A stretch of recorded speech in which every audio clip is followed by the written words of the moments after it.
সামনের ফার্মেসির কাছে গিয়ে গাড়িটা দাঁড় করা, আর এই নে কিছু টাকা। এই টাকা দিয়ে ওই দোকান থেকে এক প্যাকেট কন্ডোম নিয়ে আয়। নেহা ম্যাডামের এরকম কথা শুনে অবাক হয়ে যায়। পিছনের দিকে তাকিয়ে থাকি ড্যাব ড্যাব করে। তখনই নেহা ম্যাডাম আমাকে ধমকের সুরে বলে, কিরে, কি বলছি তোর কানে যাচ্ছে না? বললাম যে দোকানের সামনে গাড়িটা দাঁড় করা, আর টাকা নিয়ে গিয়ে ওই প্যাকেট কিনে নিয়ে আয়। নেহাকে আর কোনো প্রশ্ন না করে ফার্মেসির কাছে গাড়ি দাঁড় করাতে নেহার কাছ থেকে টাকা নিয়ে ফার্মেসি থেকে প্যাকেট কিনে নিয়ে নেহার হাতে গুজে দিয়ে গাড়ি স্টার্ট দিয়ে পুনরায় যেতে লাগে। ঠিক তখনই সামনে থাকা গ্লাসের দিকে তাকিয়ে নেহা ম্যাডামকে দেখে স্বাধীন অবাক হয়ে যায়। বুঝলাম না এনার আবার কি হলো। আমার দিকে তাকিয়ে বাঁকা হাসি দিচ্ছে, আবার ঠোঁট কামড়াচ্ছে। এনার মতিগতি আমার একদমই ভালো লাগছে না। আবার ফার্মেসি থেকে ওইসব কিনে আনলো। আল্লাহ, এবারের মতো আমাকে রক্ষা করো। তারপর গাড়ি এসে ব্রেক করে নেহার বাড়ির সামনে। গাড়ি থেকে নেমে নেহা বাড়ির ভিতর প্রবেশ করতে নিয়ে পেছনের দিকে এসে স্বাধীনকে বলে, শোন, রাত 12টার সময় আমার রুমে যাবি। যদি না যাস তাহলে কিন্তু তোর খবর আছে, তোর চাকরি থেকে বের করে দেব। আর আমি এটা ভালো করেই জানি যে তোদের সংসার চলে তোর এই চাকরি দিয়ে। যদি তোর চাকরি চলে যায় তাহলে তোর পরিবারকে নিয়ে তোকে পথে নামতে হবে। আচ্ছা ম্যাম, যাব। বাট আপনি এত রাতে আপনার রুমে ডাকছেন কেন? সেটা না হয় তুই রাতেই আমার রুমে আসলে জানতে পারবি। কথাটা বলে নেহা চলে যায় তার রুমে। কেন জানি স্বাধীনের তার বাবা মাকে দেখতে অনেক ইচ্ছে করে, তাই গাড়ি স্টার্ট দিয়ে পুনরায় তার বাসায় চলে যায়। বাসার সামনে গাড়ি রেখে ভেতরে প্রবেশ করতে দেখে তার মা রান্না করছে, পাশে তার ছোট বোন পড়ছে। মা দেখো, ভাইয়া এসেছে। ভাইয়া, তুমি আমার জন্য কি নিয়ে এসেছো? চকলেট নিয়ে আসো নাই? আমি আমার ছোট্ট পরিটার জন্য কখনো চকলেট আনতে ভুলে যাই নাকি? এই নাও চকলেট। আর হ্যাঁ, একদমই বেশি খাবে না। আজকে একটা খাবে, কালকে একটা, না হলে দাঁতে কিন্তু পোকা লাগবে। বাবা রে, এই অল্প বয়সে তুই সংসারের হাল ধরেছিস। তোর বাবার অবস্থা দিন দিন অবনতি হচ্ছে। আজকে হসপিটালে নিয়ে গিয়েছিলাম। ওনারা বলেছে যদি 1 মাসের মধ্যে হার্ট অপারেশন না করি তাহলে তোর বাবাকে আর বাঁচানো যাবে না। তোকে কথাটা বলতে চাই না, তারপরও বললাম। তুই যেন কোনো চিন্তা করিস না, আল্লাহ একটা না একটা কিছু করবেই। কি বলছো তুমি? আগে বলবে না? আমাকে অপারেশন করতে কত টাকা লাগবে? আর ডাক্তার তো বলল অনেক টাকা লাগবে, প্রায় 20 লক্ষ টাকার মতো। আমরা কিভাবে এত টাকা জোগাড় করব? এই সামান্য বাড়িটুকু আছে, এটা বিক্রি করে দিলে তাও 10 লক্ষ টাকার মতো হবে। বাকি টাকা কিভাবে জোগাড় করব রে বাবা? মা, আমি যে বাসাতে কাজ করি ওই স্যারটা অনেক ভালো, গরিবদের অনেক সাহায্য করে। ওনারা তো বাসায় নেই, কালকে আসবে। কালকে আসলে বলি আমাকে দেখি টাকা দেয় নাকি। যদি দেয় তাহলে তো অনেক ভালোই হয়, বাবার চিকিৎসাটা অন্তত করতে পারবো। তারপর স্বাধীন তার মায়ের সাথে আরও কিছু কথা বলে রুমের মধ্যে প্রবেশ করে। দেখে তার বাবা শুয়ে আছে। স্বাধীন তার বাবার পাশে গিয়ে বসে মাথায় হাত বুলিয়ে দিতে লাগে। ঠিক তখনই মিটমিট করে তাকায় স্বাধীনের বাবা। স্বাধীন মুচকি একটা হাসি দিতেই স্বাধীনের বাবা কান্না করে স্বাধীনের দুহাত জড়িয়ে ধরে বলে, বাবা, তুই প্লিজ আমাকে ক্ষমা করে দে। এই বয়সে তোর যেখানে লেখাপড়া করার কথা আর তুই করছিস চাকরি, আমাকে বাঁচানোর জন্য সংগ্রাম করছিস। প্লিজ আমাকে ক্ষমা করে দিস তুই। কি বলছো তুমি? আমার কাছ থেকে ক্ষমা চাইছো কেন? তুমি আমার বাবা, তোমাকে চিকিৎসা করার জন্য সংগ্রাম করব না তো অন্য কারোর জন্য? আর এসব কথা বলবে না। আর চিন্তা করো না, তুমি খুব দ্রুতই সুস্থ হয়ে উঠবে, আগের মতোই হাঁটা চলাফেরা করতে পারবে। তারপর স্বাধীন তার বাবার সঙ্গে বেশ কিছুক্ষণ কথা বলে খাবার দাবার খেয়ে গাড়ি নিয়ে সোজা নিহার বাসায় চলে আসে। তারপর পার্কিং লটে গাড়ি রেখে তাকে থাকার জন্য যে রুম দিয়েছে ওখানে চলে যায়। রুমিকে এপাশ ওপাশ করে ঘুমানোর চেষ্টা করে, কিন্তু তার দু চোখে ঘুম আসে না। রাত 12টার সময় নেহা যেতে বলেছে। কেন আর দোকান থেকে ওই প্যাকেট কিনলো কি দরকার? ও আবার যদি না যায় তাহলে এই চাকরি থেকে বের করে দেবে। এখন কি করবে? এই চাকরি অনাহারে জগতে চাকরি পাওয়া বড়ই দুষ্কর। ভাবতে ভাবতেই কোথা দিয়ে যে রাত 12টা হয়ে যায় স্বাধীন টেরই পায় না। ঠিক তখনই তার ফোনে কল আসে। ফোনটা হাতে নিয়ে দেখে নেহা ফোন করেছে। আসসালামু আলাইকুম ম্যাম। ওয়ালাইকুম আসসালাম। রুমে আয়। কিন্তু কেন এত রাতে আপনার রুমে যাব, কেউ দেখে ফেললে উল্টাপাল্টা কথা বলবে। তোকে যা করতে বলেছি করবি, না হলে সোজা আমার বাড়ি থেকে বের হয়ে যাবি, বুঝতে পারছিস তুই? স্বাধীন আর কোনো কথা না বলে রুম থেকে বের হয়ে গুটি গুটি পায়ে বড় বাড়ির ভিতরে প্রবেশ করে। তারপর নেহার রুমের সামনে চলে যায়। দরজার কড়া নাড়তেই ওপাশ থেকে নেহা বলে, ভেতরে আয়, দরজা খোলা আছে। ভিতরে প্রবেশ করে দেখে নেহা নেই। ওয়াশরুম থেকে পানি পড়ার শব্দ আসছে। স্বাধীন বুঝতে পারে নেহা ওয়াশরুমে গিয়েছে। স্বাধীন তাই সেখানেই দাঁড়িয়ে থাকে। প্রায় 5 মিনিট পর নেহা নাইট ড্রেস পরে ওয়াশরুম থেকে বের হয়। স্বাধীন নেহার দিকে তাকিয়ে অন্যদিকে চোখ ফিরিয়ে নেয়। তো নেহার শরীরে পোশাক পরা থেকে না পরাটাই ভালো। পুরো শরীরের প্রত্যেকটা অঙ্গ প্রত্যঙ্গ দেখা যাচ্ছে।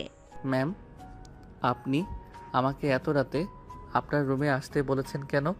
যদি কেউ দেখে ফেলে তাহলে স্যার শুনলে আমাকে চাকরি থেকে বের করে দেবে। আরে এত ভয় পাচ্ছিস কেন? আসল কাজ তো শুরুই করিনি এখনো। আর চিন্তা করিস না, কেউ বাবা মাকে কিছু বলবে না, সবাই ঘুমিয়ে পড়েছে, শুধু আমি আর তুই বাদে।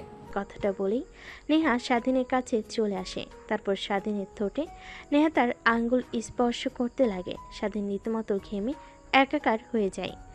ম্যাম, এসব কি করছেন? প্লিজ আমাকে ছেড়ে দেন। আপনার মতলব আমার একদমই ভালো লাগছে না। তোকে কি ছেড়ে দেওয়ার জন্য ধরেছি আমি? যা করছি তুই দেখে যা আর রেসপন্স কর, না হলে তোর কিন্তু খবর আছে, এই বলে দিলাম। কথাটা বলে নেহা স্বাধীনের শরীরের বস্নকাতর জায়গাগুলোতে স্পর্শ করতে লাগে। স্বাধীন পুতুলের মতো দাঁড়িয়ে আছে। কিরে, তুই ছেলে মানুষ নাকি অন্য কিছু? আমি এত কিছু করছি তারপরও তোর কোনো রেসপন্সই দেখছি না। আচ্ছা ওয়েট, দরজা লাগিয়ে দিয়ে আসি, না হলে কেউ আবার দেখে ফেলতে পারে। তারপর নেহা কি দরজা লাগিয়ে দিয়ে আসে। স্বাধীন তখনও পুতুলের মতো সেখানে দাঁড়িয়ে থাকে। নেহা এসে স্বাধীনকে পিছন থেকে শক্ত করে জড়িয়ে ধরে ঘাড়ে অনবরত কিস করতে লাগে। ধ্যাৎ, আমি একটা মেয়ে, তোর এত কাছে আসছি আর তোর কোনো রেসপন্স নেই। দেখুন ম্যাম, আমি গরিব ঘরের ছেলে। আপনাদের অনেক টাকা পয়সা আছে, কিন্তু আমাদের টানে সামান্য কিছু টাকার জন্য আপনার বাসায় এসে কাজ করি। আর আপনি আমার সঙ্গে এই কাজ করতে পারেন না। স্যার ম্যাডাম আমাকে অনেক বিশ্বাস করে, আমি তাদের বিশ্বাসের বড় ক্লাবে করতে চাই না। প্লিজ আমাকে ছেড়ে দেন, আমি আমার রুমে যাব। দেখ, একদম না বোঝার মতো কথা বলবি না। মজা তুইও নিলি, আমিও নিলাম, বিনিময়ে তোকে কিছু টাকাও দিলাম, সমস্যা নেই। নেহা টাকার কথা বলতে স্বাধীনে মনে পড়ে যায় তার বাবাকে চিকিৎসা করানোর জন্য অনেক টাকার প্রয়োজন। নেহাকে বলবে নাকি চিন্তা করতে থাকে।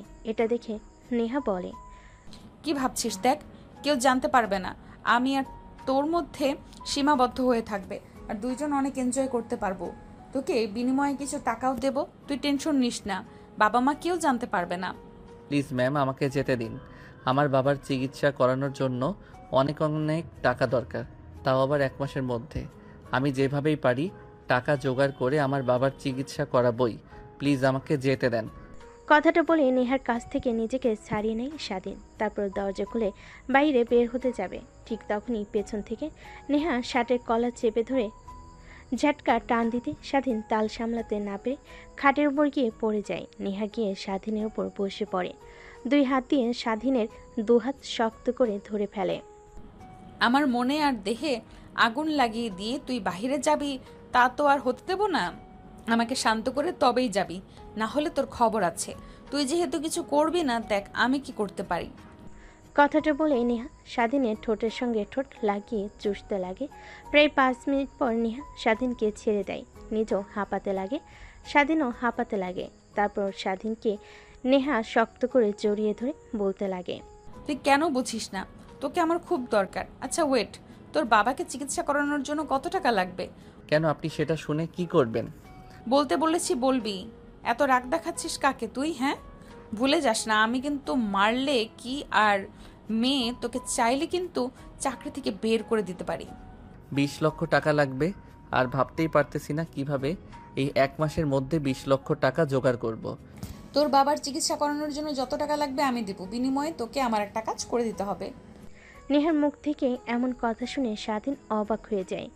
নেহার দিকে প্রশ্নবোধক দৃষ্টি নিক্ষেপ করে বলে, আমি আমার বাবাকে বাঁচানোর জন্য যে কোনো কাজ করতে রাজি আছি। আপনি শুধু আমার বাবার চিকিৎসা করানোর জন্য 20 লক্ষ টাকা দিন। আপনি যদি বলেন আমার জীবন আপনাকে দিয়ে দিতে, সেইটাই দিয়ে দিব। তোর জীবন দিতে হবে না, তোর যৌবনটা আমাকে দিলেই চলবে। কথাটা বলে নেহা তার নিজের ঠোঁট কামড়াতে লাগে। স্বাধীন বুঝতে পারে নেহা কি বোঝাতে চাচ্ছে। আচ্ছা ম্যাম, এইসব করা তো একদমই শরীয়ত মোতাবেক হারাম। আর আপনি যেহেতু এত ইচ্ছে, স্যারকে বলুন আপনাকে বিয়ে দিয়ে দিতে, তখন স্বামীর সঙ্গে দিনরাত থাকতে পারবেন। লুকিয়ে লুকিয়ে এইসব করতে হবে না। ধ্যাৎ, তাহলে তো হয়েই গেল। আর একটা ছেলে কখনোই এক নারীতে আসক্ত হতে পারে না। যেরকম এক খাবার দিয়ে কখনোই খাওয়া সম্ভব না, ভিন্ন ভিন্ন দরকার। ঠিক এক এক সময় এক এক ছেলেকে টেস্ট করতে হয়, বুঝলি? আচ্ছা ম্যাডাম, আপনি এত বাজে দেখে তো একদমই ওই রকম মনে হয় না। ড্রিঙ্কস করেন, নেশা করেন, এটা কমন, কিন্তু এইসব আল্লাহ জানে কতটা ছেলের সঙ্গে শুয়েছেন। নেহার স্বাধীনের কথা শুনে কেন জানি ভীষণ রাগ উঠে যায়। নিজের রাগকে আর কন্ট্রোল করতে না পেরে ঠাস ঠাস করে স্বাধীনের গালে 2টা থাপ্পড় বসিয়ে দেয়। তারপর রাগের দৃষ্টিতে কিছুটা স্বাধীনের দিকে ঝুঁকে বলতে লাগে, দেখ, তোর কাছ থেকে কোনো কথা শুনতে আমি রাজি না। তোকে যা বলেছি করবি নাকি সেটা বল। না করলেও আমি জোর করে নিয়েই ছাড়বো। তোকে আমার মনে ধরেছে। আর হ্যাঁ, একটা কথা, তুই প্রথম যে কিনা এই নেহার দেহ ভোগ করবি। ঠিক তখনই স্বাধীনের চোখে ভাসতে লাগে তার বাবার হাসি মাখা মুখটা। স্বাধীন বুঝতে পারে কোনোভাবেই এই মাসের মধ্যে কেন আগামী 10 বছরও 20 লক্ষ টাকা কোনোভাবেই জোগাড় করতে পারবে না। এখন শুধুমাত্র নেহার সত্যটা মানলেই তার বাবাকে চিকিৎসা করা সম্ভব। কি হলো, তুই তোর বাবাকে বাঁচাতে চাস না? আর যদি তুই আমার সঙ্গে এই কাজটা না করিস, তাহলে তুই যেখানেই যাস আমি তোর চাকরি করতে দেব না। সবখানে গিয়ে সবাইকে মানা করে দিব, আর দেখব তুই তোর বাবাকে কিভাবে চিকিৎসা করাস। স্বাধীন বুঝতে পারে সে ফেঁসে গেছে। নেহার সত্ত্বে রাজি হয়ে যাওয়া ছাড়া কোনো উপায় নেই। তাই স্বাধীন বলে, আচ্ছা ঠিক আছে, আমি আপনার সব শর্তে রাজি আছি। তাহলে শোন, প্রথম শর্ত, কোনো মেয়ের দিকে একদমই তাকানো যাবে না আমি ব্যতীত। দ্বিতীয় শর্ত, আমি যখন বলবো যেইভাবেই হোক তোকে আমার রুমে আসতে হবে, আর আমাকে সুখ দিয়ে তবে তোকে যেতে হবে। এর আগে গেলে তোর বাবাকে আমি মেরে ফেলবো। তৃতীয় শর্ত, একদমই এই বিষয়ে কাউকে বলবি না। চতুর্থ শর্ত, আমার বান্ধবীরা আসলে ওদের কাছ থেকে সব সময় দূরে দূরে থাকার চেষ্টা করবি, কারণ ওরা আমার থেকে বেশি লুচ্ছি। ঠিক আছে। তাহলে আয় আমার কাছে, দীর্ঘ প্রতীক্ষার অবসান ঘটুক। তারপর স্বাধীন ধীরে ধীরে নেহার দিকে যেতে লাগে। এক পর্যায়ে নেহার শরীর থেকে সম্পূর্ণ পোশাক খুলে ফেলে স্বাধীন। প্রত্যেকটা স্থানে কিচ করতে লাগে। স্বাধীনের প্রত্যেকটা স্পর্শে কেঁপে উঠতে লাগে। এক পর্যায়ে নেহা বলে ওঠে, ড্রয়ারের মধ্যে ওইটা আছে। তারপর এর আগে একদমই যদি উল্টাপাল্টা কিছু হয়ে বাচ্চা পেটে চলে আসে তখন কি হবে? তারপর স্বাধীন ড্রয়ার খুলে প্যাকেটটা বের করে নেহাকে সুখ দিতে লাগে। দুজন হারিয়ে যায় ভালোবাসার এক অটল গভীরে। ভালোবাসা বললে ভুল হবে। দুই শরীরের লালসায় পড়া এক মেয়ের তার বাবাকে চিকিৎসা করানোর জন্য এত টাকা প্রয়োজনে এক ছেলে এভাবে কেটে যেতে লাগে প্রায় 3 ঘন্টা। নেহা স্বাধীনের বুকের উপর শুয়ে থাকে, ঘন ঘন নিঃশ্বাস ফেলতে লাগে। স্বাধীনে কেন জানি নিজের অজান্তে তার চোখ দিয়ে 2 ফোঁটা পানি বের হয়ে যায়। স্বাধীন তার হাতের উল্টো পিঠ দিয়ে মুছে ফেলে। বান্ধবীদের কাছ থেকে শুনেছি এইটাতে নাকি অনেক সুখ, কিন্তু কখনো বিশ্বাস করিনি। আজ হাড়ে হাড়ে উপলব্ধি করতে পারলাম। এর জন্যই ওরা বলতো, বিশ্বাস কর তুই প্রথম ছিলি। এই দেখ তার প্রমাণ। তারপর নেহা স্বাধীনকে বিছানার চাদরে দেখাতে লাগে রক্তের ছিটা পড়ে আছে। স্বাধীন বুঝতে পারে নেহা যতই খারাপ হোক না কেন, কিন্তু এর আগে কখনোই এই কাজ করেনি। এটা তার প্রমাণ। আমি এত সুখ কখনো ভাবতেও পারিনি এইটার মধ্যে। চল বিয়ে করে ফেলি, লুকিয়ে লুকিয়ে এইসব করা থেকে ভালো, তাই না? তোকে আর হারাতে চাই না আমি। কথাটা শুনে স্বাধীন বাঁকে একটা হাসি দেয়। তারপর বুকের উপর থেকে নেহাকে সরিয়ে ফ্লোর থেকে শার্ট প্যান্ট তুলে পরিধান করে নেয়। তারপর নেহার সামনে দাঁড়িয়ে হাসতে হাসতে বলে, ম্যাম, আপনি বড়লোক আবার আদরের দুলালি, আর আমরা অনেক গরিব। আমি হয়তোবা আপনার দেহের লালসা কমাতে পারবো, কিন্তু আপনার চাহিদা না। আপনি প্রত্যেক দিন খরচ করেন 1 লক্ষ টাকার উপরে, আর জানেন আমার 1 লক্ষ টাকা ইনকাম করতে 6 মাস লেগে যায়। আর হ্যাঁ, আপনার শর্তের কথা যেন মনে থাকে, আমার বাবার চিকিৎসা করাতে চেয়েছেন। মনে আছে কালকে সকালে তুই বলিস তোকে ব্যাংক থেকে টাকা তুলে দেব, আর যাস না? আর একবার চল না। স্বাধীন নেহার আর কোনো কথা না শুনে এক প্রকার দৌড়ে রুম থেকে বের হয়ে যায়। নেহা খাটের উপর শুয়ে থেকে স্বাধীনকে দৌড়ে রুম থেকে বের হয়ে যেতে দেখে হাসতে লাগে। তারপর খাট থেকে উঠে বিছানার চাদর সরিয়ে অন্য একটি চাদর পেরে ওয়াশরুমে চলে যায় ফ্রেশ হওয়ার জন্য। ফ্রেশ হয়ে রুমে এসে ঘুমিয়ে পড়ে। অন্যদিকে স্বাধীন নিজের রুমে গিয়ে ফ্রেশ হয়ে ঘুমিয়ে পড়ে। পরের দিন সকালবেলা স্বাধীনের ঘুম ভাঙে অনেক দেরিতে। শোয়া থেকে উঠে ব্রাশ হাতে নিয়ে টি শার্ট আর ছোট প্যান্ট পরে বাইরে চলে যায়, গাড়ি ধুতে লাগে। অন্যদিকে নেহা কফির মগ হাতে নিয়ে বেলকনিতে এসে দাঁড়ায়, স্বাধীনের দিকে অপলক দৃষ্টিতে তাকিয়ে থাকে। হঠাৎ স্বাধীনের নজর ওই দিকে যেতেই চোখ সরিয়ে নেয়। গাড়ি পরিষ্কার করে রুমে চলে আসে, ফ্রেশ হয়ে পোশাক পরিবর্তন করে বাইরে গাড়িতে বসে অপেক্ষা করতে লাগে, কারণ একটু পর নেহা কলেজে যাবে। যেই কথা সেই কাজ, নেহা বাহিরে আসে কলেজে যাওয়ার জন্য।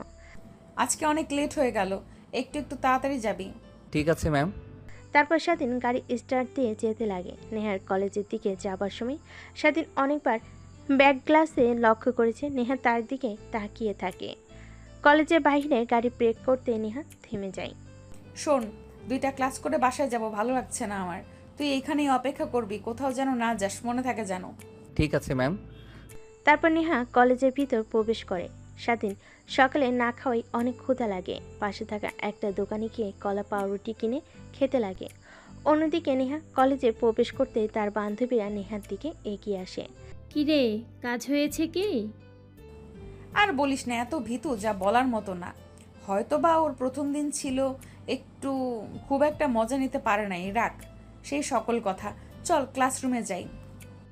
দেখ, তোর আনন্দ ফুর্তি করা শেষ হয়ে গেলে আমাকে দিবি, আমি একদম পার্মানেন্ট করে রাখবো। খুব পছন্দ হয়েছে আমার। তোর বাবার যদি ড্রাইভার প্লাস বডিগার্ড না হতো, তাহলে আমি আমার বাসায় ওকে রেখে দিতাম ড্রাইভার হিসেবে।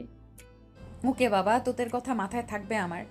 তারপর নেহার বান্ধবীরা নেহাকে অনেক কথা বলতে লাগে। অন্যদিকে নেহার অনেক রাগ হতে লাগে আর বান্ধবীর কথা শুনে কিন্তু কিছুই বলে না। দেখতে দেখতে 2টা ক্লাস শেষ করে বাইরে চলে আসে। নেহার সব বান্ধবীরা নেহার সামনে বসতে যাবে, এর আগে নেহার আরেকটা বান্ধবী সামনে বসে পড়ে। নেহা বলতে গিয়েও কিছু বলতে পারে না। তারপর স্বাধীনকে রেস্টুরেন্টে যেতে বলে নেহার বান্ধবী। গাড়ির বক্সে গান লাগিয়ে নাচতে লাগে। অন্যদিকে স্বাধীন ড্রাইভিং করছিল মন দিয়ে। ঠিক তখনই পাশ থেকে নেহার বান্ধবী স্বাধীনের পায়ের উপরে অনেকবার হাত রাখে। বারবার স্বাধীন সরিয়ে দিল মানে না। নেহা এইটা দেখে অনেকটা রেগে যায়, কিন্তু কাউকেই কিছু বুঝতে দেয় না।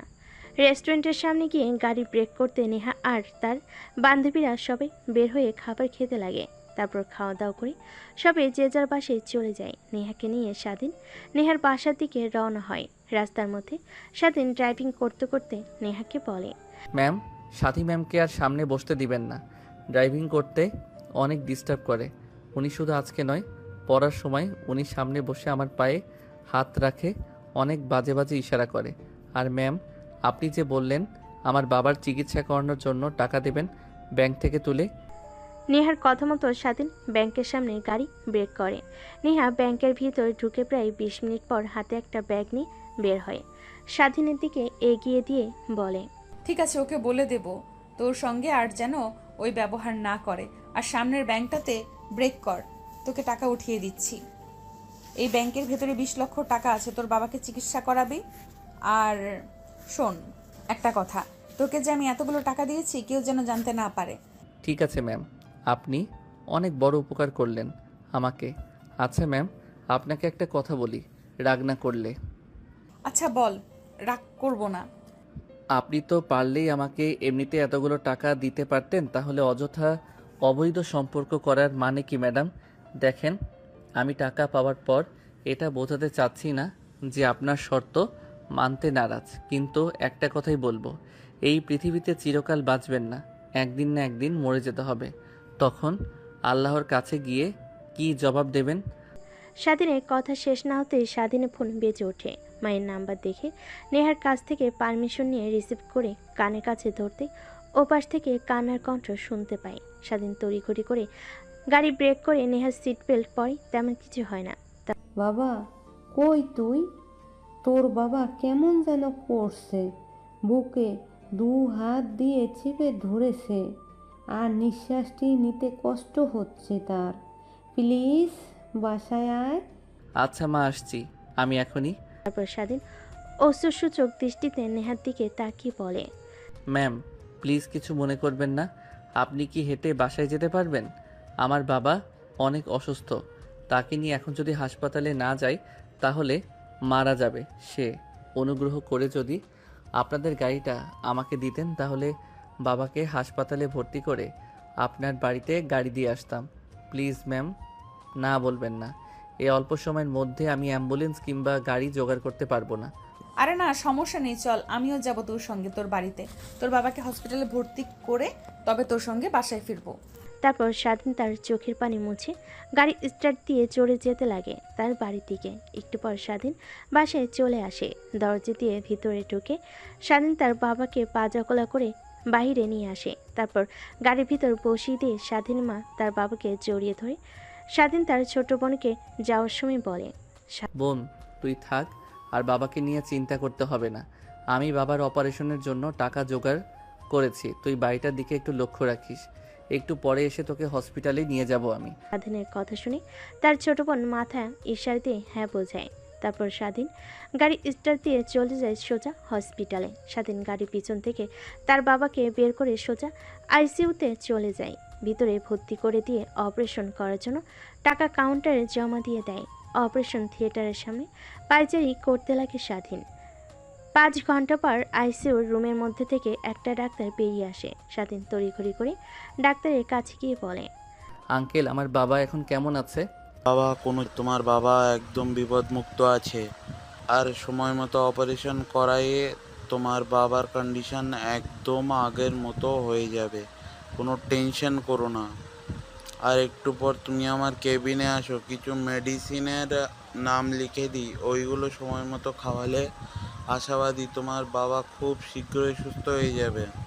ডাক্তারের কথা শুনে স্বাধীনের অনেক ভালো লাগে। তার নিজের দেহ দিয়ে যদি তার বাবাকে সুস্থ করতে পারে, এটা তার কাছে অনেক কিছু। ঠিক তখনই মনে পড়ে যায় নেহার কথা। 5 ঘন্টা হলো বাইরে বসে আছে। দৌড়ে বাইরে চলে যায়। দেখে নেহা এখনো গাড়ির মধ্যে বসে আছে। সেদিন দরজা খুলে নেহাকে বলে, সরি ম্যাম, আসলে মাথায় আপনার কথা ছিলই না। বাবাকে আইসিইউতে ভর্তি করে দিলে টাকা থাকায় সঙ্গে সঙ্গে অপারেশন শুরু হয়, আর আপনার কথা মনে নাই আমার, তাই সেখানে দাঁড়িয়েছিলাম। Sorry, I am really sorry madam. আরে সরি বলতে হবে না, চল এখন বাসায়। তারপর স্বাধীন গাড়ি স্টার্ট দিয়ে পুনরায় যেতে লাগে নেহার বাড়ির দিকে। একটু পর নেহাকে নামিয়ে দিয়ে নেহার কাছ থেকে বিদায় নিয়ে সোজা তার বাসায় চলে আসে। স্বাধীন তার ছোট বোনকে নিয়ে হসপিটালে চলে যায়। আবার নার্সের কাছে স্বাধীন তার বাবার কথা জিজ্ঞেস করে একটা কেবিন দেখিয়ে দেয়। তারপর স্বাধীন কেবিনে প্রবেশ করে নিজের অজান্তে চোখ দিয়ে খুশির পানি বের হতে লাগে। দেখে তার বাবা তার মার সঙ্গে কথা বলছে। বাবা, তুই এসেছিস? কত সময় হলো তোকে খুঁজছি। আমি কিন্তু পারছি না। আয় আমার পাশে বয়। আর তুই আমার অপারেশন করানোর জন্য এতগুলো টাকা কোথা থেকে পেলি? আমি যে বাসাতে কাজ করি বডিগার্ড প্লাস ড্রাইভার হয়ে, উনি অনেক ভালো। তোমার কথা বলতেই আমাকে টাকা দিয়ে দেয়। কে এই ব্যক্তি যে আমাদের একের পর এক সাহায্য করে চলেছে? একটাবার অনেক দেখা করতে ইচ্ছে করছে। তুমি সুস্থ হও বাবা, তোমার সঙ্গে আমি দেখা করিয়ে দিব। আচ্ছা ওয়েট, তুমি থাকো, আমি ডাক্তারের কাছ থেকে কিছু ওষুধ লিখে দিব বলেছিল, ওইটা নিয়ে আসি। আর তোমার খারাপ লাগলে তখন আর আমাকে বলবো, হ্যাঁ? তারপর স্বাধীন রোজা ডাক্তারের কেবিনে চলে যায়। ডাক্তারের কাছ থেকে প্রেসক্রিপশন নিয়ে বাইরে চলে আসে। স্বাধীন তার বাবার জন্য ওষুধ, কিছু ফলমূল আর তাদের খাওয়ার জন্য বিরিয়ানি নিয়ে হসপিটালে আসে। স্বাধীন অনেক দিন পর তার বাবার সঙ্গে মন খুলে গল্প করছে। কতদিন হলো যে এভাবে কথা বলে না। দেখতে দেখতে কোথা দিয়ে যে সময় পেরিয়ে যায় সেদিকে স্বাধীনের কোনো খেয়ালই নেই। রাত যখন প্রায় 9টা, তখন তার ফোন বাজতে লাগে। কেবিন থেকে বের হয়ে ফোনটা হাতে নিয়ে দেখে নেহা ম্যাম ফোন করেছে। স্বাধীন ফোনটা রিসিভ করে বলতে লাগে, আসসালামু আলাইকুম ম্যাম। ওয়ালাইকুম আসসালাম। কোথায় তুই? আর তোর বাবা এখন কেমন আছে? জি ম্যাম, বলবো। এখন অনেকটাই সুস্থ। আর যদি আপনি না থাকতেন তাহলে আমার বাবার চিকিৎসা করাতে পারতাম না। অনেক অনেক ধন্যবাদ ম্যাম আপনাকে। ধন্যবাদ দিতে হবে না, তোকে যা বলেছি শুধু সেই শর্তগুলো মেনে চললেই হবে। ও আচ্ছা, তাহলে আমাকে বাসায় আসতে হবে আপনার। ওয়েট, একটু পর বাবার কাছ থেকে বিদায় নিয়ে আসছি। কথাটা বলে স্বাধীন ফোন রেখে দেয়। নেহা ওই পাশ থেকে হ্যালো হ্যালো বলতে লাগে। নেহার অনেক রাগ হয়, কিন্তু কিছুই বলে না। একটাবার আগে আসুক, তারপর ওর ব্যবস্থা করবে। এসবই ভাবছে বেলকনিতে দাঁড়িয়ে। কফির মগ হাতে নিয়ে আকাশের দিকে তাকিয়ে স্বাধীন কেবিনে প্রবেশ করে। তার বাবা মার সঙ্গে আরও কিছুক্ষণ আড্ডা দিয়ে বিদায় নিয়ে বাহিরে চলে আসে। তারপর স্বাধীন গাড়ি নিয়ে হাসপাতাল থেকে বের হয়ে সোজা নেহার পাশে চলে আসে। পার্কিং লটে গাড়ি রেখে স্বাধীন তার রুমে যায় ফ্রেশ হওয়ার জন্য। ফ্রেশ হয়ে পোশাক পরিবর্তন করে অপেক্ষা করতে লাগে রাত 12টা হবার। 12টা বাজার সঙ্গে সঙ্গে স্বাধীন মেন দরজা দিয়ে ভেতরে প্রবেশ করে। তারপর সোজা নেহার রুমের সামনে চলে যায়। দরজায় কড়া নাড়তেই দরজা খুলে যায়। স্বাধীন আর অনুমতি না নিয়ে ভিতরে প্রবেশ করে। দরজা লাগিয়ে যে পিছনে ফিরবে অমনি নেহা স্বাধীনকে ঠাস ঠাস করে 2টা থাপ্পড় লাগিয়ে দেয়। এই জন্যই তোর মতো ছোট লোকের বাচ্চাদের মাথায় তুলতে চাইনি। সামান্য ছাড় দিছি আর মাথায় উঠে বসছিস, তাই না? আমার অনুমতি না নিয়ে তুই রুমে প্রবেশ করলি কেন? আর তোর সাহস কি করে হয় আমার কথা শেষ না হতেই ফোন রেখে যাস? কি ভাবছিস তুই তোর সঙ্গে ভালো ব্যবহার করছি দেখে তুই পার পেয়ে যাবি? না মানে ম্যাম সরি, তখন ওইভাবে কথা বলার জন্য আর অনুমতি না নিয়ে আসার জন্য। হয়েছে, এখন আর তোর কোনো কথাই শুনতে চাচ্ছি না। আমি রুম থেকে বের হয়ে চলে যা। স্বাধীন মাটির দিকে তাকিয়েছিল, হঠাৎ নেহার দিকে তাকিয়ে দেখে ওই দিনের মতো পাতলা নাইট ড্রেস পরে আছে। ভিতরে সব কিছুই দেখা যাচ্ছে। কেন যেন স্বাধীনের অনেক লোভ হতে লাগলো। ধীরে ধীরে স্বাধীন নেশার ঘরে তলিয়ে যেতে লাগলো, যে নেশা নারীর। এই কুত্তার বাচ্চা, কি বলছি তোর কানে যাচ্ছে না? তোকে রুম থেকে চলে যেতে বলেছি, আবার আমার দিকে এইভাবে তাকিয়ে আছিস? তুই আমার কেনা গোলাম, এখন থেকে তোকে যখন যা বলবো তাই করবি, আমার পারমিশন মতো চলবি। তোকে কি ফোন করে আসতে বলেছি আমি? তুই আমার রুমে এসেছিস? নেহার কথাগুলো যেন স্বাধীনের কান অব্দি পৌঁছালো না। অবলোক দৃষ্টিতে তাকিয়ে থাকে নেহার দিকে। নেহা খানিকটা ভয় পেয়ে যায় স্বাধীনের তাকানো দেখে। স্বাধীনের কাছে এসে ঠাস ঠাস করে থাপ্পড় দিয়ে বলে, কি বলছি তোকে, তুই শুনতে পারছিস না নাকি? রুম থেকে বের হয়ে যা। নেহার কাছ থেকে থাপ্পড় পেয়ে নেহার কাছ থেকে থাপ্পড় খেয়ে স্বাধীন আরও রাগ উঠতে লাগে। তারপর সেখানে আর না দাঁড়িয়ে দরজার দিকে আসতে লাগে। দরজার কাছে এসে দরজা লাগিয়ে দেয়, কিন্তু সেটা বাড়ি থেকে না, ভেতর থেকে। নেহা গিয়ে সোফায় বসে পড়ে। সামনের দিকে তাকাতেই অবাক হয়ে যায়। কিরে, তোকে কি বললাম তোর কানে যায়নি? বললাম রুম থেকে চলে যা, এখনো দাঁড়িয়ে আছিস আবার আমার দিকে তাকিয়ে আছিস। নেহা অনবরত স্বাধীনকে উল্টাপাল্টা কথা বলেই চলেছে, কিন্তু স্বাধীন নেহার কথায় কোনো পাত্তা দেয় না। তারপর নেহার দিকে গুটি গুটি পায়ে এগিয়ে আসতে লাগে। নেহা এটা দেখে খানিকটা ভয় পেয়ে যায়। ধীরে ধীরে নেহার যত কাছে আসে স্বাধীন তত কিছু করতে লাগে। এক পর্যায়ে দেওয়ালের সাথে পিঠ ঠেকে যায়। দেখ, একদম ভালো করছিস না তুই, কিন্তু তোকে এই পৃথিবী থেকে চিরতরে মুছে ফেলবো যদি আমার দিকে আর একবারও আসছিস। কেন ম্যাম? আপনার তো শরীরের অনেক ভালো খিদা মিটিয়ে দিচ্ছি। নেহা কোনো কিছু বুঝতে না পেরে পাশে থাকা টি টেবিলের উপরে থাকা ল্যাম্পপোস্টটা স্বাধীনের দিকে ছুঁড়ে মারে। স্বাধীন হাত দিয়ে ধরে ফ্লোরে রেখে দেয়। অনবরত নেহার দিকে এগিয়ে যেতে লাগে। এক পর্যায়ে নেহার কাছে এসে স্বাধীন নেহার দুহাত শক্ত করে মুখ বন্ধ করে নেয়। দেখ, তুই কিন্তু তোর লিমিট ক্রস করছিস, ভালো হবে না কিন্তু, এই বলে দিলাম। ছেড়ে দে আমাকে, না হলে তোর বাবাকে, তোর পরিবারকে আর তোকে মেরে ফেলবো কিন্তু আমি। আমার ভালো রূপ দেখেছিস, কিন্তু ভয়ঙ্কর রূপ দেখিসনি। নেহার কথার কোনো জবাব না দিয়ে স্বাধীন অনবরত নেহার শরীরে স্পর্শ করতে লাগে। স্বাধীনের প্রত্যেকটা স্পর্শে নেহা কেমন যেন শিহরণ হতে লাগলো। এক পর্যায়ে স্বাধীন নেহাকে কিস করতে লাগে। প্রথমে নেহা বাধা দিলেও পরে নেহার বাধা দেয় না, স্বাধীনের সঙ্গে রেসপন্স করে। তারপর নেহাকে খাটের উপর ফেলে দেয়। নেহার শরীর থেকে এক এক করে পোশাক খুলতে লাগে। আজ স্বাধীনের দিকে তাকিয়ে ভাবতে লাগে, এর আবার কি হলো যে কিনা আমার কথার উপরে কখনো কথা বলেনি, যখন যা করতে বলেছি তাই করেছে। আজ এই ভয়ঙ্কর রূপ ধারণ করেছে, এর হাত থেকে বাঁচা তো দুষ্কর হয়ে যাবে। এমন কি করে ফেলেছি আমি ওকে?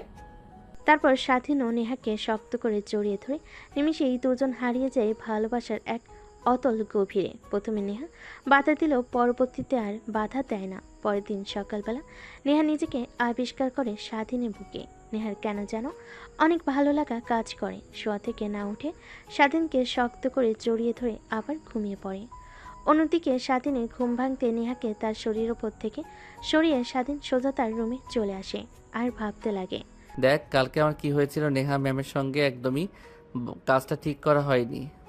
ও নিজের রাগী ওনার পারমিশন না নিয়ে ওনার সঙ্গে জোর জবরদস্তি করেছি। উনি যদি আমার কিংবা আমার পরিবারের কোনো ক্ষতি করে তখন কি হবে? না, ম্যামের কাছ থেকে ক্ষমা চাইতে হবে, না হলে উনি আবার যে কোনো সময় রেগে আমার পরিবারের উপর কিংবা আমার উপরে আক্রমণ করতে পারে। তারপর স্বাধীন ওয়াশরুমে চলে যায়, ফ্রেশ হয়ে গোসল করে বাইরে চলে আসে। বাইরে এসে গাড়ি পরিষ্কার করতে লাগে। প্রত্যেক দিনে নাই নেহা কফির মগ নিয়ে বাইরে এসে দাঁড়িয়ে স্বাধীনের দিকে তাকিয়ে থাকে। অবশ্য এই তাকিয়ে থাকায় নেহাকে স্বাধীনের প্রতি দুর্বল করে তুলেছে। স্বাধীন দেখেও না দেখার ভান করে গাড়ি পরিষ্কার করতে লাগে। তারপর রুমে গিয়ে ফ্রেশ হয়ে সোজা নেহার রুমের সামনে গিয়ে দরজা কড়া নাড়তে লাগে। নেহা দরজা খুলে স্বাধীনকে দেখতে পেয়ে খানিকটা অবাক হয়ে যায়। কিরে, তুই এখানে এত সকালে? কিছু কি হয়েছে? তোর বাবার চিকিৎসার জন্য আরও টাকা লাগবে নাকি? না ম্যাম, আই এম সরি। আসলে আপনার সঙ্গে রাতে অনেক জোর জবরদস্তি করে ফেলেছি। আমি নিজের মধ্যে ছিলাম না, কেমন যেন হয়ে গিয়েছিলাম। প্লিজ আমাকে ক্ষমা করে দিন। আরে না, আমি কিছুই মনে করিনি, বিশ্বাস কর। প্রথম দিনের থেকে তুই আমার সঙ্গে জোর করে যে করেছিস, ওই দিন আরও বেশি মজা পেয়েছি, তাই তো কিছু মনে করিনি। আর একটু পর আমি বের হব, আমার এক বান্ধবীর বাসায় যাব। আমাকে নামিয়ে দিয়ে তুই তোর বাবার কাছে চলে যাস। অবশ্য কালকে তোকে ওইভাবে কথাটা না বললেও পারতাম, তোর জায়গায় আমি থাকলে ঠিক একই কাজ করতাম। তারপর নেহার কাছ থেকে স্বাধীন নিচে চলে আসে, গাড়িতে বসে অপেক্ষা করতে লাগে। নেহার আসার প্রায় 5 মিনিট পর নেহা এসে গাড়িতে উঠে পড়ে। তারপর স্বাধীনকে অ্যাড্রেস বলতে সেই দিকে যেতে লাগে। অবশ্য নেহার সব বান্ধবীদের বাসা স্বাধীনের চেনা আছে। এক পর্যায়ে নেহার দেওয়া অ্যাড্রেস অনুযায়ী স্বাধীন গিয়ে গাড়ি দাঁড় করায়। নেহা গাড়ি থেকে বের হয়ে স্বাধীনকে বলে, যা, আর আমি যখন ফোন করব তখন এই লোকেশনে আবার চলে আসবি। তারপর স্বাধীন গাড়ি স্টার্ট দিয়ে চলে যায় হসপিটালে, তার বাবার কাছে। অন্যদিকে নেহা তার বান্ধবীর বাসে গিয়ে বান্ধবীদের সঙ্গে আনন্দ করতে লাগে। ঠিক তখনই নেহার বান্ধবী নেহাকে বলে, কিরে, তোর কেনা গোলামের কি খবর? আজকে তো বাইরে তোর জন্য অপেক্ষা করতে দেখছি না, কই গিয়েছে? আরে, তোকে ফোন করে বললাম না ওর বাবার চিকিৎসার জন্য টাকা লাগবে 20 লাখ, আমি ওটা দিয়েছি। আর ওকে বলেছি আমি যখন যা বলবো তখন সে করবে। এতে ছেলেটাও রাজি হয়ে গিয়েছে। একটা কথা কি জানিস, ছেলেটার মধ্যে কিছু তো একটা আছেই। কেন জানি দিন দিন ওর প্রতি দুর্বল হয়ে যাচ্ছি। আগে ওকে দেখলে অনেক রাগ হতো আমার, কিন্তু এখন ওকে না দেখলে কেমন যেন লাগে। মনে হয় এক নজর না দেখতে পারলে আমার বুকটা ফেটে যায়। আরে মামা, বুঝতে পারছিস না? এইটাই তো ভালোবাসার প্রথম ধাপ। তার মানে তুই ওই ছেলেটাকে ভালোবেসে ফেলেছিস? আমি আবারও ভালোবাসা অসম্ভব। জীবনে একজনকেই ভালোবেসে অনেক কষ্ট পেয়েছি, দ্বিতীয়বার পেতে চাই না আমি। এর থেকে এইভাবেই দিব্যি চলে যাব। আরে, যার জন্য আশা, কই ওকে আসতে বলিসনি? ওর সারপ্রাইজগুলো রেডি করে চল। আসলে নেহার বান্ধবীর জন্মদিন আজ, তাই তাকে সারপ্রাইজ দেওয়ার জন্য সবাই মিলে নেহার এক বান্ধবীর বাসায় এসেছে, সব কিছু রেডি করছে। অন্যদিকে স্বাধীন হসপিটালে গিয়ে তার বাবা মা আর বোনের সঙ্গে কথা বলতে লাগে। এইভাবে অনেকটা সময় পার হয়ে যায়। অন্যদিকে নেহা তার বান্ধবীদের সঙ্গে কেক কেটে আনন্দ করতে লাগে। এক পর্যায়ে নেহা সব বান্ধবীরা মিলে ট্রুথ আর ডেয়ার গেমস খেলতে লাগে। এভাবে পেরিয়ে যায় অনেকটা সময়। দেখতে দেখতে বিকেল হয়ে যায়। ঠিক তখনই নেহার ফোনে কল আসে। মা, কোথায় তুই? বিকেল হয়ে গেছে, এখনো বাসায় আসছিস না যে? আগে বলো, তোমরা কোথায়? বাসায় এসেছো কি? হ্যাঁ, আমি আর তোর মা তো গ্রাম থেকে বাসায় চলে এসেছি। সকালে আসার পর থেকেই তোকে দেখছি না, এত বেলা হয়ে গেল তাও বাসায় ফিরছিস না। কোথায় আছিস তুই? জলদি বাসায় ফিরে আয়, কতদিন হলো তোকে দেখি না। আচ্ছা, তুমি একটু ওয়েট করো, আমি আসছি। একটা বান্ধবীর বাসায় আছি। তারপর নেহা ফোন রেখে দেয়, স্বাধীনকে ফোন করে আসার জন্য। একটু পর স্বাধীন চলে আসে। তারপর নেহাকে নিয়ে বাসায় চলে আসে। নেহা তার বাবা মাকে দেখলে দৌড়ে এসে জড়িয়ে ধরে। অনেক দিন হলো দেখা হয় না। গ্রামে ঘুরতে গিয়েছিল তার মা বাবা, কিন্তু নেহার গ্রাম পছন্দ হয় না। আর কলেজে কিছুদিন পর এক্সাম, তাই থেকে যায় শহরে। জানিস তোর নানু ভাই, দাদু ভাই, নানি দাদি কত তোকে মিস করছে। প্রত্যেক দিন তোর কথা বলেছে, তোর সঙ্গে কত কথা বলার চেষ্টা করছে, কিন্তু গ্রামে নেটওয়ার্কের সমস্যা, তোকে ফোন করতে পারিনি আমি। তুমি সবাইকে ঢাকায় নিয়ে আসলেই তো পারো, সবাই একসঙ্গে সপরিবারে থাকতাম। তুই ভেবেছিস বলিনি? কতবার করে বলছি কিন্তু কেউ ঢাকায় আসবে না, গ্রামে তাদের ভালো লাগে, গ্রামের মায়া ত্যাগ করতে পারে না। তাই আমিও আর কিছু বলি না। বাদ দে, কেমন আছিস তুই? একদম শুকিয়ে গিয়েছিস, ঠিকমতো খাওয়া দাওয়া করিসনি বুঝি চলে যাওয়ার পর থেকে। কি বলো বাবা তুমি? তারপর নেহা তার বাবার সঙ্গে কথা বলতে লাগে। স্বাধীন পাশে দাঁড়িয়ে থাকে। নেহার বাবার স্বাধীনের দিকে নজর যেতেই বলে, তা বাবা কেমন আছো তুমি? আমি যাওয়ার পর তুমি আমার মেয়েকে খেয়ালে রেখেছো এই তো ভালোভাবে? জি স্যার। পাশ থেকে নেহা আনমনি ভাবতে লাগে। তার বলতে বাবা, আচ্ছা বাবা থাকো, রুমে যাই, ফ্রেশ হয়ে আসি। সে সকালে বের হয়েছি, আজকে একটা বান্ধবীর বার্থডে ছিল, ওখানে গিয়েছিলাম। তারপর নেহা তার রুমে চলে যায়। স্বাধীন নেহার বাবার সঙ্গে বেশ কিছুক্ষণ কথা বলতে লাগে। তারপর বাড়ির বাইরে এসে তার থাকার রুমে চলে যায় ফ্রেশ হওয়ার জন্য। স্বাধীন রুমে গিয়ে বিথায় ঘুমানোর চেষ্টা করে, কিন্তু দুচোখে ঘুম ধারা দেয় না। এভাবে বেশ কিছুক্ষণ পেরিয়ে যায়। মাঝরাতে হঠাৎ ফোন বাজতে লাগে। স্বাধীন দেখে বুঝতে পারে নেহা ছাড়া আর কেউ ফোন করেনি এখন। আসসালামু আলাইকুম ম্যাম, এত রাতে ফোন করেছেন কেন? কি দরকার? কি দরকার তুই জানিস না? জলদি আমার রুমে আয়। দেখুন ম্যাম, এই কয়েকদিনে তো স্যার ছিল না, তাই যেতে পেরেছি, কিন্তু আজকে আঙ্কেল আন্টি এসেছে, যদি ওনারা দেখে ফেলে তখন কি হবে? প্লিজ বোঝার চেষ্টা করুন। আমি যা বলেছি তাই কর, না হলে তুই কিন্তু সকালে আর সূর্য দেখতে পারবি না। কথাটা বলি নেহা এক প্রকার রাগ দেখিয়ে কল কেটে দেয়। স্বাধীন ভাবতে লাগে যদি আঙ্কেল আন্টি কোনোভাবে দেখে ফেলে তাকে, নেহার রুমে কিংবা নেহার রুমের দিকে যাচ্ছে, তাহলে তার অবস্থা শেষ করে ফেলবে, চাকরি থেকে বের করে দেবে। ভাবতে লাগে কি করবে। বাইরে এসে নেহার রুমে বারান্দার কাছে এসে দেখে পাইপ। তারপর পাইপে নেহার বারান্দার উপরে উঠে পড়ে। অন্যদিকে নেহা ড্রেসিং টেবিলের সামনে বসে থেকে চুল আঁচড়াচ্ছিল আর গুনগুন করে গান গাইছিল। স্বাধীন বেলকনি থেকে নেহার দিকে অপলক দৃষ্টিতে তাকিয়ে থেকে ভাবতে লাগে কি অদ্ভুত চেহারা, মায়াবী তার চাহনি, কেন এই কাজ করতে হবে? সে চাইলেও তো হাজার আমার থেকে সুন্দর ছেলে তার পিছু পিছু ঘোরে, তাদেরকে বিয়ে করে নিতে পারে, তারপরে আমাকে কেন? কতগুলো ভাবতে ভাবতে নেহার কোমরের দিকে নজর যায়। অপলক দৃষ্টিতে তাকিয়ে থাকে। অন্যদিকে নেহা আয়নার দিকে তাকিয়ে স্বাধীনকে পিছনে দেখতে পায়। ভয় পেয়ে পিছনে তাকায়। কিরে তুই রুমের মধ্যে কখন আসলি? আর ব্যালকনিতে কেন, কিভাবে গেলি তুই? পাইপ বেয়ে উপরে উঠছি, না হলে যদি আঙ্কেল আন্টি দেখতে পেত তাহলে কি করতো আমার? এর জন্য দ্বিতীয় পন্থা। ভালো করেছিস, আয় আমার কাছে। কথাটা বলে নেহা ড্রেসিং টেবিলের সামনে থেকে স্বাধীনের কাছে চলে যায়। স্বাধীনের কলার চেপে ধরে নিজের কাছে নিয়ে এসে ফিসফিস করে বলতে লাগে, ভেবে নিয়ে যে বাবা দেখে ফেললো আমাদেরকে এক রুমে, তখন কি হবে ভাবতে পারছিস? কি আর হবে, আপনাকে কিছুই বলবে না, আমাকে মেরে বাড়ি থেকে বের করে দেবে। কিন্তু আমি আর তোকে ছাড়ছি না। এই যে শক্ত করে জড়িয়ে ধরেছি, আজীবন ধরে রাখতে চাই। থাকবি তো আমার সাথে নাকি? নেহার কথা শুনে স্বাধীনের মুখে বাঁকা হাসি রেখা টেনে বলে, ম্যাম, আমি হয়তো আপনার দেহে লালসা দমাতে পারবো, কিন্তু আপনাকে বা গরিব ঘরের ছেলে আমি আপনাকে ভরণ পোষণ করার মতো সামর্থ্য আমার নেই। আপনি কি ভাবছেন তা বুঝতে পারছি, আমি কিন্তু সেই ভাবনাটা একদম মাথা থেকে ঝেড়ে ফেলেন না, না হলে আপনার এই ক্ষতি হবে। আর আমি তো আপনাকে কথা দিয়েছি যে আপনি যখন যা বলবেন তাই করব, তারপরে মিথ্যা কোনো সম্পর্কে মরে জড়াবেন আপনি। আমার কিছু লাগবে না, তোকে লাগবে। এই অল্প কিছু দিনে বুঝতে পেরেছি, হারে হারে টের পেয়েছি। চল আমরা কালকে বিয়ে করে ফেলি, এইটা আমাদের জন্য ভালো হবে। তখন আর লুকিয়ে লুকিয়ে দেখা করতে হবে না আমাদের। হা বাদ দিন ম্যাম, এখন যার জন্য ডেকেছেন সেইটা করেন। কথাটা বলে স্বাধীন নেহাকে শক্ত করে জড়িয়ে ধরে এক এক করে নেহার শরীর থেকে কাপড় খুলতে লাগে। স্বাধীন কেন জানি স্বাধীনের প্রত্যেকটা স্পর্শে কেঁপে কেঁপে উঠতে লাগে। আজকে তো প্রথম নয়, তারপর কেন এমন লাগছে? তার পরপরই স্বাধীন নেহাকে নিয়ে খাটের উপর পড়ে যায়। নিমিষেই হারিয়ে যায় দুজন ভালোবাসার অতল গভীরে। অন্যদিকে নেহার বাবা রাতের অনেক পানি পিপাসা লাগে। টেবিলের উপরে গ্লাস ফাঁকা দেখে পানি নেওয়ার জন্য নিচে নামতে লাগে। নেহার রুমের কাছে আসতেই গোংরানোর শব্দ শুনতে পায়। নেহার বাবা নেহার রুমে আরেকটু কাছে গিয়ে দরজার সঙ্গে কান লাগিয়ে স্বাধীন আর নেহার ফিসফিসে কথা শুনতে পায়। নিমিষে নেহার বাবা রেগে লাল হয়ে যায়, যেন স্বাধীনকে সে কাছে পেলে কাছে চিবিয়ে খাবে। তারপর নিচে চলে যায় পানি খাওয়ার জন্য। পানি খেয়ে নিচে বসা রুমে বসে অপেক্ষা করতে লাগে স্বাধীনে আসার। অনেকক্ষণ সময় পার হয়ে গেলেও স্বাধীনের নাম গন্ধ নেই। তাই নিচে আর না বসে থেকে নেহার রুমের দিকে অগ্রসর হয়।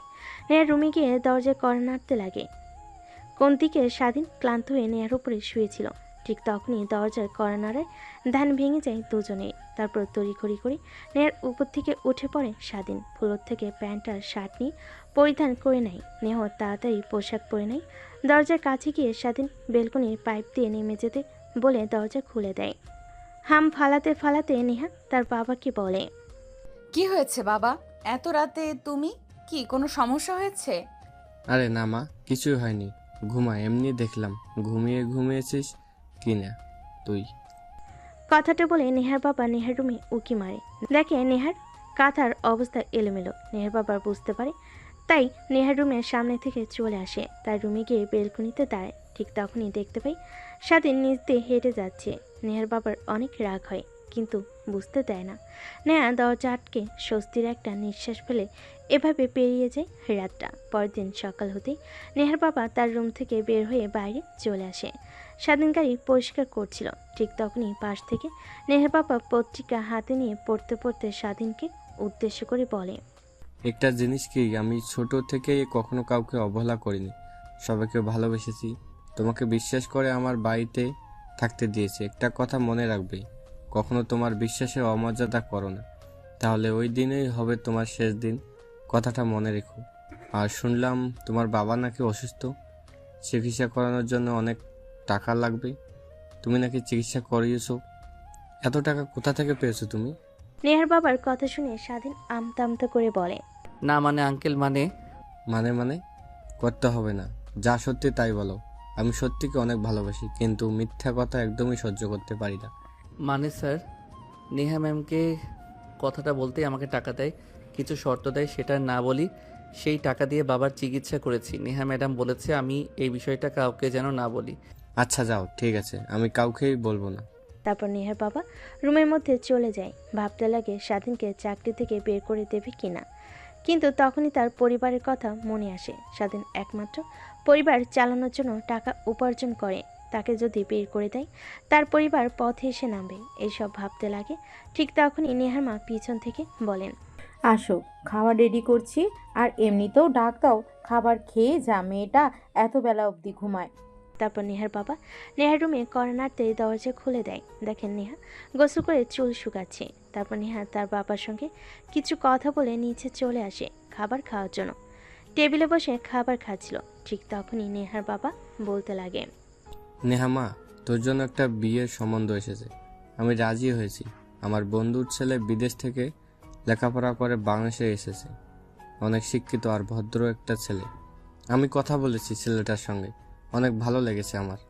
বিকেলে ওনারা বাসায় আসবে তোকে দেখার জন্য। বাবা কি বলছো এগুলো? তুমি না বললে যে আমার মনে যখন চায় তখন বিয়ে শাদীর বিষয় নিয়ে কথা বলবে? আমি এখন বিয়ে করতে চাচ্ছি না, লেখাপড়া শেষ করব তারপর। তুমি কেন এখন বিয়ের কথা আনছো?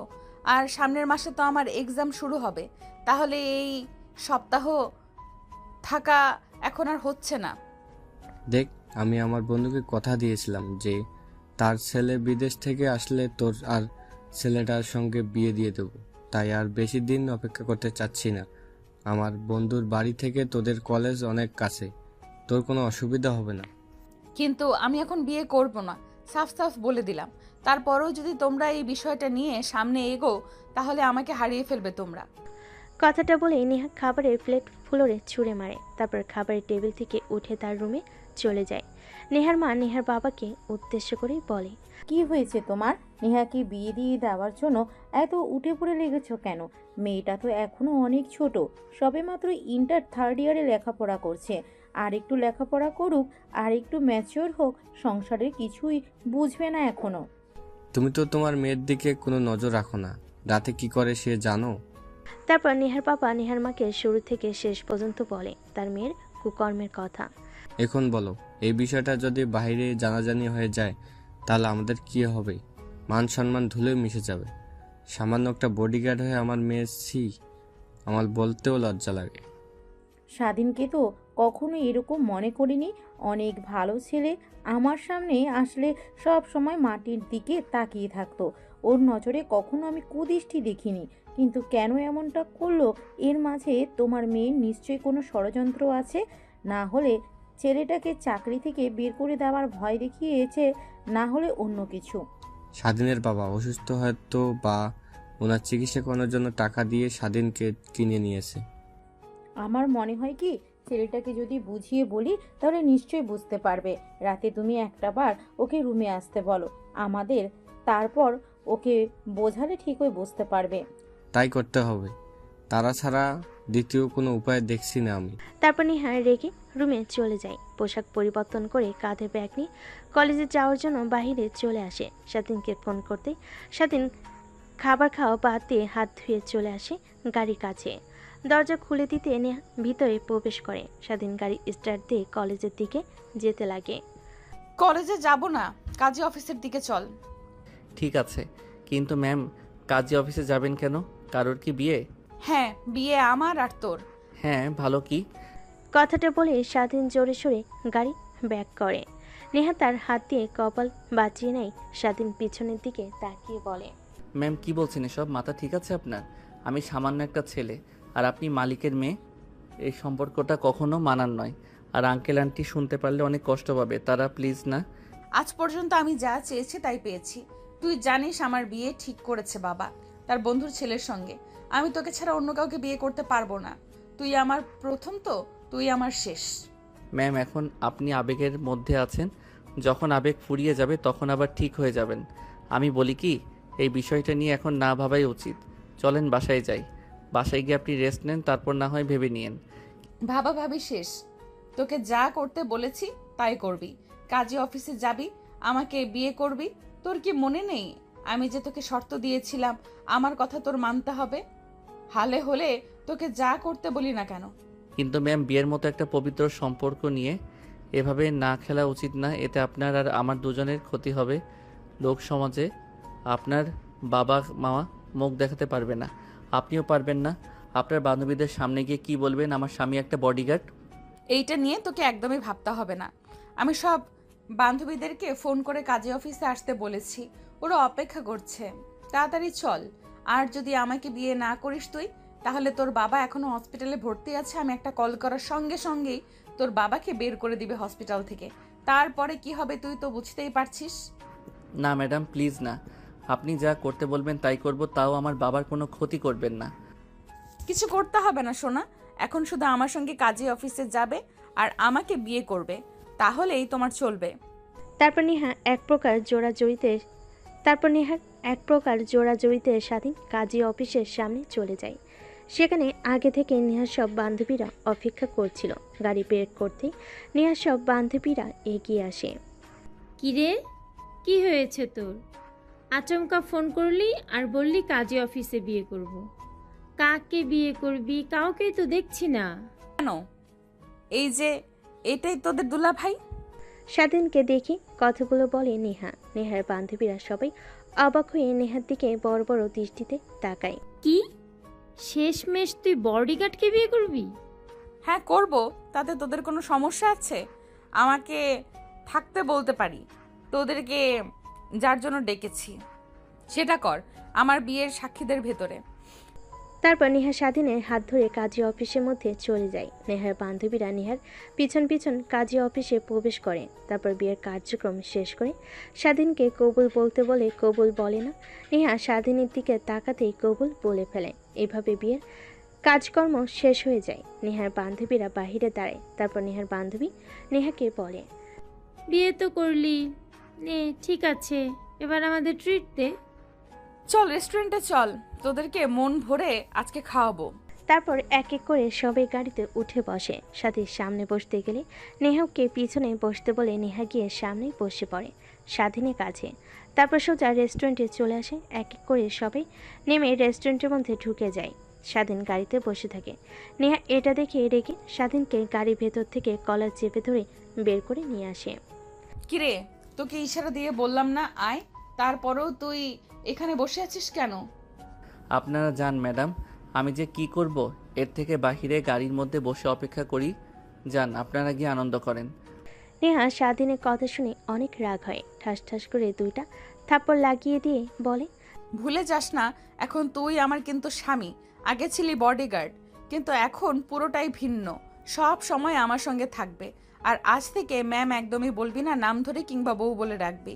আমি পারবো না আপনাকে নাম ধরে ডাকতে, ম্যাম বলে ডাকবো। তোর যা ইচ্ছা তাই বলে ডাকিস, এখন চল আমাদের সঙ্গে। তারপর নেহা স্বাধীনের এক হাত জড়িয়ে ধরে রেস্টুরেন্টের ভিতর প্রবেশ করে। নেহার বান্ধবীরা সবাই বসে খাবার অর্ডার দিয়ে ফেলে। তারপর সবাই একসঙ্গে খাবার খেয়ে অনেক আনন্দ করে। তারপর নেহার বান্ধবীরা নেহাকে বিদায় জানিয়ে চলে যায়। গাড়িতে উঠে পড়ে। স্বাধীন উঠে পড়ে, স্টার্ট দিয়ে বাড়ির দিকে যেতে যাবে। ঠিক তখনই নেহা বলে, চল তোর বাবাকে দেখতে যাব, এখনো তো হসপিটালে দেখে আসা হয়নি। আর কেউ বলে আসি আপনার ছেলে বিয়ে করেছে। যা হয়েছে আমাদের দুজনের মধ্যেই সীমাবদ্ধ থাক না, এটা বাহিরে জানানোর কোনো দরকার নেই। আর আমার বাবা মা জানতে পারলে অনেক কষ্ট পাবে। তারা তাদেরকে না জানিয়ে বিয়ে করেছি, আর আঙ্কেল আন্টি জানলে তো আমাকে জ্যান্ত পুঁতে রাখবে। তোকে কি বলেছে? আমি তোকে কি বলেছি মনে নেই? এই যে হাত ধরেছি, মরতে হলে একসঙ্গে মরবো, কখনোই এই হাত ছাড়ছি না। কথাটা বলে নেহা স্বাধীনের হাত ধরে আঙ্গুলের মধ্যে মুষ্টিবদ্ধ করে নেয়। তারপর স্বাধীন এক হাতে আলতো করে একটা চুম্বন দেয়। স্বাধীনে কেন জানি অনেক ভালো লাগা কাজ করে, কিন্তু তা প্রকাশ করে না। নেহার কাছ থেকে হাত ছাড়িয়ে গাড়ি স্টার্ট দিয়ে হাসপাতালের দিকে যেতে লাগে। অবশ্য দেখতে ইচ্ছে করছিল, ঠিক তখনই নেহা তার মনের কথা বলে ফেলে। একটু পর হাসপাতালে চলে আসে। নেহা বাড়ি থেকে কিছু ফুডস কিনে নেয়। তারপর স্বাধীনের বাবার কেবিনে গিয়ে দেখেন স্বাধীনের মা আর বোন বসে তার বাবার সঙ্গে কথা বলছে। স্বাধীন গিয়ে পাশে বসে পড়ে নেহাকে একটা চেয়ারতে বসার জন্য। বাবা তুই এসেছিস? তোর কথা অনেক মনে পড়ছিল। আমার ফোন করব, কিন্তু তোর মা বলে ফোন বাসায় রেখে এসেছে। দেখো তুমি মনে করেছো আর আমি চলে এসেছি, এখন কেমন লাগছে? হ্যাঁ অনেক ভালো লাগছে। আমার ডাক্তার বলেছে কালকে আমাদের রিলিজ করে দিবে, বাসায় যেতে পারবো আর আমি আগের মতো হাঁটাচলা করতে পারবো। বাবা আমার চিকিৎসার জন্য তুই এত টাকা কোথা থেকে জোগাড় করলি? তোকে অনেক হার্ডওয়ার্ক করতে হয় তাই না? আরে না বাবা, এটা দেখছেন ম্যাডাম, তিনি আমাকে টাকা দিয়েছেন তোমার চিকিৎসা করানোর জন্য। আর অনেক ভালো, আমারে যেই বাসায় কাজ করি ওই বাসার মালকিনের মেয়ে। আর আপনার ছেলের বউ? কি? হ্যাঁ মা, আপনার ছেলে আমাকে বিয়ে করেছে আপনাদেরকে না জানিয়ে। নে এরকম কথা বলবে এখানে কখনো ভাবতেও পায়নি স্বাধীন। তারপর নেহাকে এক হাত ধরে কেবিনের বাইরে নিয়ে আসে। তারপর উচ্চস্বরে বলতে লাগে, আপনাকে কি বললাম শুনতে পাননি? বললাম না আমার মা বাবার সামনে গিয়ে কখনো এইসব কথা বলবেন না। ভুল হয়েছে, আপনার কাছ থেকে টাকা নিয়ে আমার বাবাকে চিকিৎসা করিও। এর থেকে আমার বাবা যদি মারা যেত ভালো হতো। আমার বাবা অপারেশন করেছে, হার্টের সমস্যা, যদি আবার কিছু হয় তাহলে আপনার খবর আছে। তুমি আমাকে এইভাবে কথা বলতে পারলে? তোমার স্ত্রীকে রেগে কথা বলতে পারলে? যাও, তোমার সঙ্গে আর কোনো কথা নেই আমার। তারপর নেহা স্বাধীনকে রাগ দেখিয়ে স্বাধীনের সামনে থেকে হসপিটালের বাইরে চলে আসে। স্বাধীন কেবিনে প্রবেশ করে স্বাধীনের মা আর তার বাবা তার দিকে অগ্নি দৃষ্টিতে তাকিয়ে থাকে। বিশ্বাস করো বাবা মা, উনি যা বলছেন একদমই মিথ্যা কথা। সব সময় ফান করে তো, তাই তোমাদের সঙ্গে দুষ্টামি করেছে। উনি আমার মালকিনের মেয়ে, উনি কখনো আমাকে বিয়ে করতে পারে? তাহলে মেয়েটাকে এইভাবে হাত ধরে বাহিরে নিয়ে গেলে কেন? আর কোথায় চলে গেলে? নাকি ভিতরে নিয়ে আয়? ধন্যবাদ বলতে হবে তো, বাবাকে এতগুলো টাকা চিকিৎসার জন্য দিয়েছে সে। অন্য আরেকদিন বলো, আমি বাসায় নিয়ে গেলে তখন। এখন যেতে হবে, ফোন করেছে আঙ্কেল। আর কালকে আমি এসে তোমাদেরকে নিয়ে বাসায় রেখে আসবো। তারপর স্বাধীন তার মা বাবার কাছ থেকে বিদায় নিয়ে চলে আসে হসপিটালের বাইরে। এসে দেখে নেহা রাগ করে গাড়িতে বসে আছে। স্বাধীন গাড়ি স্টার্ট দিয়ে যেতে লাগে। পিছন থেকে নেহা ভাবতে লাগে, এ কাকে বিয়ে করলাম? স্ত্রী রাগ ভাঙাতে পারে না।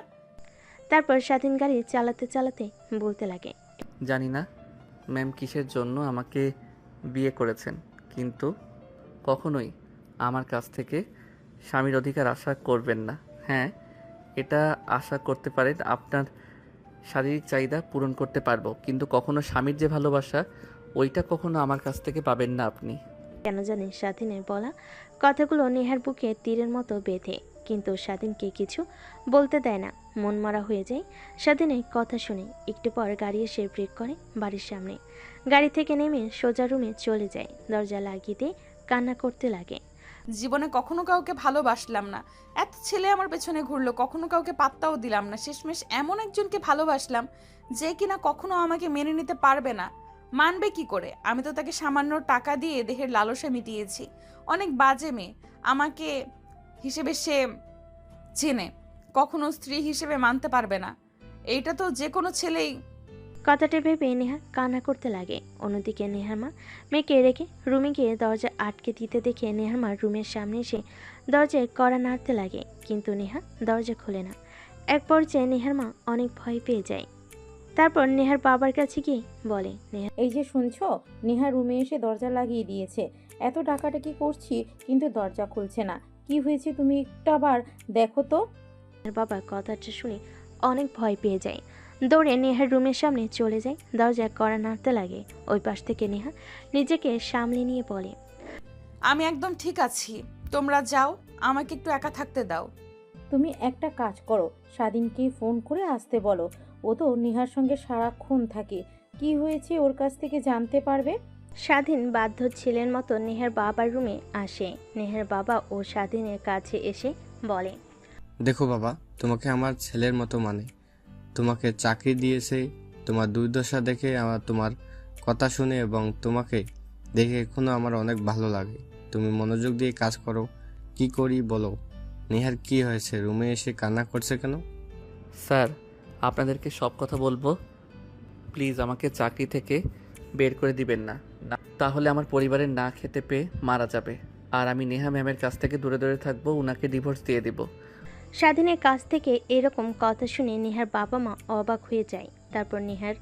তারপর স্বাধীন নেহার বাবা মাকে শুরু থেকে শেষ পর্যন্ত বলে তাদের বিয়ের বিষয়। নেহার বাবা মা দুজনে অবাক হয়ে যায়। তারপর স্বাধীন রুম থেকে চলে যায়। তারপর নেহার বাবা মা আর দুজনে দুজনের মধ্যে কথা বলতে লাগে। তোমাকে বলেছিলাম না, তোমার মেয়ে নিশ্চয়ই স্বাধীনকে কোনো না কোনো চক করে ফেলেছে, না হলে ছেলেটা কখনোই এই কাজ করতো না।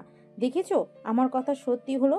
আর আমি বলি কি, তুমি ওদের সম্পর্কটা মেনে নাও, না হলে অনেক ভালো। আর আমাদের তো টাকা পয়সার কোনো অভাব নেই, একমাত্র মেয়ের সুখ মানে আমাদেরও সুখ, কি বলো? তারপর নেহার বাবা ভাবতে লাগে, নেহার মায়ের বলা কথাগুলো ঠিকই তো বলেছে, ছেলেটা অনেক ভালো, যতটুকু সে চেনে। তারপর সে রাজি হয়ে যায়। স্বাধীনকে ডেকে নিয়ে এসে, দেখো বাবা, তোমরা যা করছো একদম ঠিক করো নাই। তারপরেও আমি আর তোমার আন্টি তোমাদের সম্পর্কটা মেনে নিয়েছি। এখন তুমি আমার মেয়েকে কীভাবে রাগ ভাঙাবে আর আমার মেয়েকে নিয়ে সুখে থাকবে তুমি জানো না। তুমি জানো, হ্যাঁ, আরেকটি কথা, আমার মেয়েকে কখনো যেন দুধ খেয়ে থাকতে না দেখে, তাহলে তোমার কিন্তু খবর আছে। স্বাধীন কথাটা শুনে অবাক হয়ে যায়। মা বাবা সালাম করে নেহার মা বাবাকে সালাম করে। তারপর নেহার মা আর বাবার সঙ্গে কিছু কথা বলে নেহার রুমের সামনে চলে আসে। দরজায় কড়া নাড়তে লাগে, কিন্তু নেহা দরজা খোলে না। স্বাধীন নেহাকে ডাকতে লাগে, দরজা খুলে দিতে বলে, তুই এসেছিস কেন? আমি তো বাজে মেয়ে, আমি তো স্ত্রী হওয়ার যোগ্য না, অনেক খারাপ মেয়ে, তারপরও আবার আমাকে ডাকতে এসেছিস? যা এখান থেকে। নেহা আর কোনো কথা বলতে না দিয়ে নেহাকে সরিয়ে রুমের মধ্যে প্রবেশ করে। সেদিন দরজা আটকে দিয়ে নেহার দিকে বাঁকা দৃষ্টিতে তাকায়। এটা দেখে নেহা অবাক হয়ে যায়। স্বাধীনকে দেখে রেগে বলতে লাগে, দেখ, আমি কিন্তু চিৎকার দেব, বাবা মা কিন্তু নিচে বসে আছে, ওনারা যদি শুনতে পায় আর তোকে যদি দেখে আমার রুমে, তাহলে তোকে মেরে ফেলবে। তুই যা, রুম থেকে বের হ। ওনারাই তোমার কাছে পাঠিয়েছে আমাকে। মানে? নেহাকে আর কোনো কথা বলতে না দিয়ে স্বাধীন নেহাকে শক্ত করে জড়িয়ে ধরে তারপর ঠোঁটের সঙ্গে ঠোঁট লাগিয়ে চুষতে লাগে। প্রায় 5 মিনিট পর নেহাকে নিয়ে খাটের উপর পড়ে যায়। নেহা স্বাধীনের বুকের উপর থেকে মাথা তুলে বলে, ড্যাব ড্যাব করে তাকিয়ে থাকে। এটা দেখে স্বাধীন বলতে লাগে, আঙ্কেল আন্টিকে সব কথা বলে দিয়েছি, তারা প্রথমে অনেক রাগ হয়, হয়তোবা পরবর্তীতে তারা আমাদের সম্পর্কটা মেনে নেয়। আর আরেকটি কথা, তোমাকে অনেক অনেক ভালোবাসি সেই প্রথম থেকেই, কিন্তু কখনো বলতে পারিনি। আমার আর তোমার সম্পর্কের মধ্যে অনেকটা তফাৎ ছিল, কিন্তু এখন বলতে আর কোনো তফাৎ নেই। তার মানে তুমি আমাকে ভালোবাসতে, তাহলে প্রকাশ করনি কেন? ওই যে দুইজনের মধ্যে শক্ত একটা প্রাচীর ছিল, তাই কিছু বলতে পারিনি। তা এখন আমার বাবুর মায়ের কি রাগ ভাঙছে? না, ভাঙেনি। বাবুর মায়ের বাবু লাগবে, যত দ্রুত পারো বাবুর মাকে বাবু এনে দাও। কথাটা বলে স্বাধীনের বুকের মাঝে আর নেহা মুখ লুকায়। উপর থেকে সরিয়ে জড়িয়ে ধরে হারিয়ে যায় ভালোবাসার এক অতল গভীরে, যেখানে তারা বাবু প্রস্তুত করছে। আর জানতে হবে না আপনাদের, বিয়ে করেন তারপর জানতে পারবেন।